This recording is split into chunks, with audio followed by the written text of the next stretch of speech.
When I first was introduced to the wonderful world of antiquarian books, I embraced the same stereotype that most people did about the typical book collector.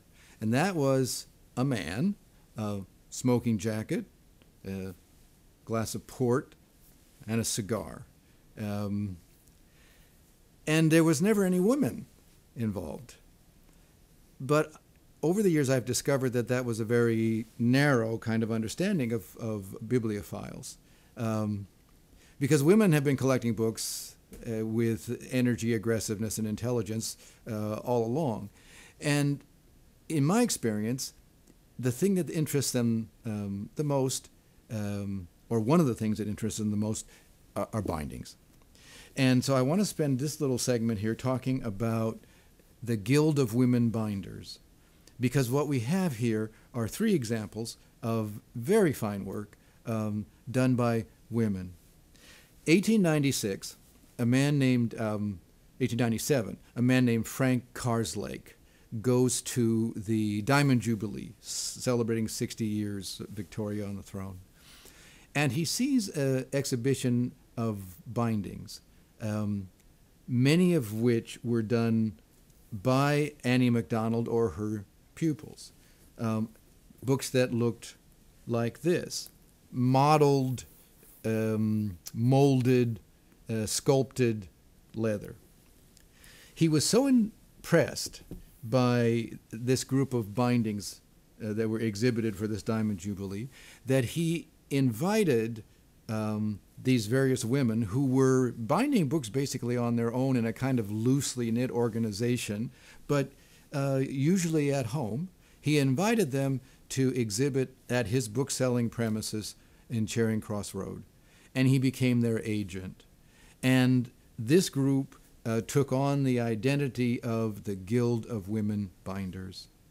And like Cobden Sanderson, they didn't pay much attention at all to the kind of binding styles that had preceded them.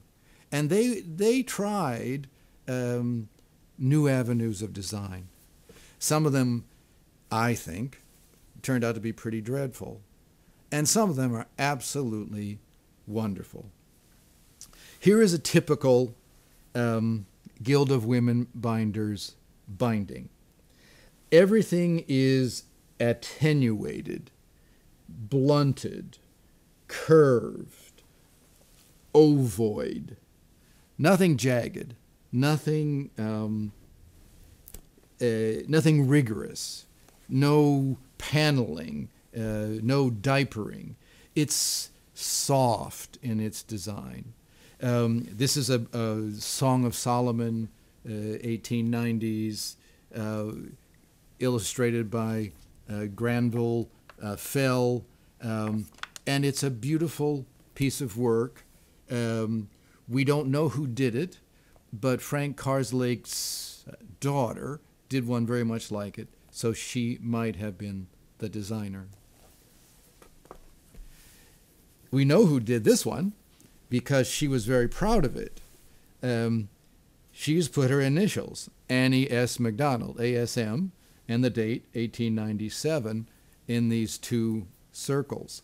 And this is the molded leather I was talking about. It's all done with a simple tool, without any padding, without any cutting. And it's a very nice piece of work, very nice piece of work. The book it covers is almost as interesting as the binding.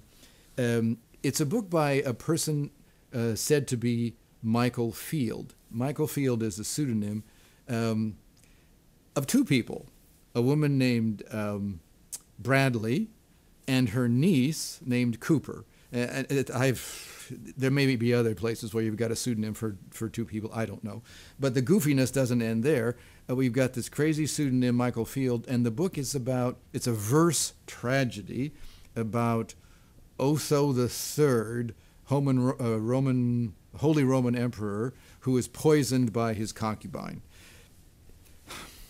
I don't think the contents of the book would sell today, and I'm not even sure they sold in 1897, but the binding is I think, irresistible, and it's in beautiful condition. I said that the Guild of Women Binders members were not afraid to try something different, that they were innovative in a similar way to Cobden Sanderson. But admittedly, they didn't do work as good. They weren't as good with their hands. They, in a way, weren't really professional. They were semi-professional. But this binding, oh my God, this is one of the most arresting bindings we've ever had. Now, this is not on a silly book, but on a good book, Samuel Rogers's Italy. Samuel Rogers was one of these guys who, famous for a while and important as a friend to people who were famous for a long time. He went to Italy, met Shelley, met Keats, wrote about his experiences, wrote poetry, got it published. It all flopped. Then he published it again with illustrations, some of them by Turner. And these Turner illustrations are really lovely, especially when they're in large paper format, so that you see much more margin than you see engraving. But anyway, apart from the fact that the book is worth having as text, it's simply a riot of decoration. All these inlays, all this glitter, all this color, all this animation. It's almost unrestrained vigor, and yet at the same time, it's controlled. It's simply a dazzling binding, and the story here is doesn't go much beyond that. I mean, have a look at that, and why would you not want to own it? The only other thing to say about it is that there are notes made by somebody who bought this book in 1923. He said that it had been sold in 1904 when the Guild of Women Binders disbanded. Sotheby's sold it, and then it was sold again, and he bought it in 1923. He says it was done by a woman named Helene Cox, C-O-X. There's nothing on it that says who did it. We know from a book also written by Marianne Tidcombe about women binders that she did some of the more ornate bindings for the Guild of Women Binders. But you would be hard-pressed to find a binding for the Guild of Women Binders that is more ornate and that is more irresistible.